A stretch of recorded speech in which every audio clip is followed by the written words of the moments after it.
Good morning, friends. I'm recording the preface of this book, Theology of the Body. You can read it in reverse because of the mirror image. So, the preface goes like this. The book, by the way, is written by Jason Evert. And the preface goes like this. Before retiring to bed on a Tuesday night in the Vatican, Pope St. John Paul II prayed the Liturgy of the Hours, meditating upon the following words from St. Peter. Stay sober and alert. Your opponent, the devil, is prowling like a roaring lion looking for someone to devour. Long after others in the papal apartment were asleep, a noise woke his secretary, Monsignor Stanislaus Zwitz, who left his room to investigate. His room was adjacent to the Holy Father's, but he noticed that the sounds were not coming from the Pope's room, but from his chapel. Although late night prayer was not uncommon for John Paul, Zwitz peered in to be certain that everything was all right. The sight was typical. John Paul immersed in contemplation alone before the tabernacle. The Pope usually spoke to God with very simple words and often prayed during adoration like Jesus did in Gethsemane, talking with his Father. This night, Jewett noticed that John Paul indeed seemed troubled.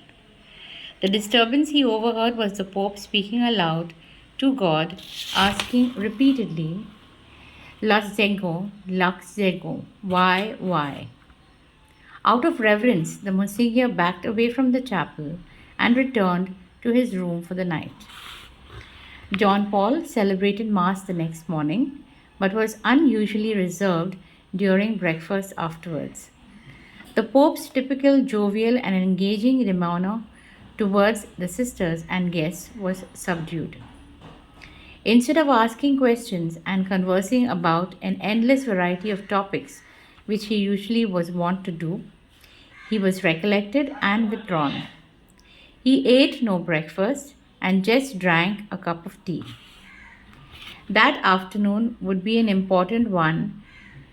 During his Wednesday audience, John Paul was preparing to announce the establishment of two ministries in the church that would address the problems facing families in the modern world.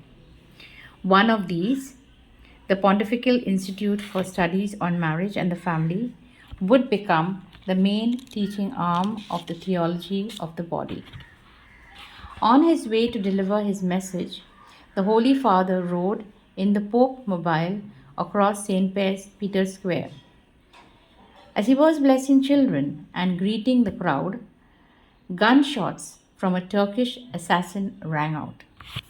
An ambulance rushed the Pope in his blood-stained cassock to the hospital, where he narrowly escaped death.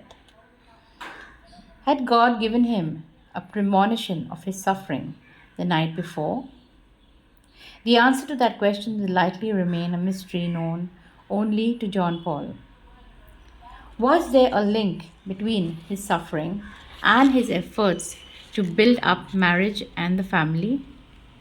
This he affirmed, saying, perhaps there was a need for that blood to be spilled in St. Peter's Square.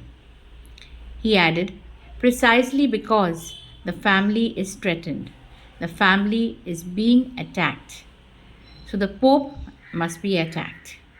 The Pope must suffer so that the world may see that there is a higher gospel, as it were, the gospel of suffering, by which the future is prepared, the third millennium of families. After recovering from his wounds, John Paul returned to the Vatican and resumed his proclamation of God's plan for human love, the theology of the body. So this book, written by, as you can see, Jason Evert, is available at St. Paul's for rupees 150. Of course, I got it as a gift free from somebody who was giving it away, and I have not even read it, so I'm starting to read it now. And if I want, I will share more such videos on it. Thank you for listening.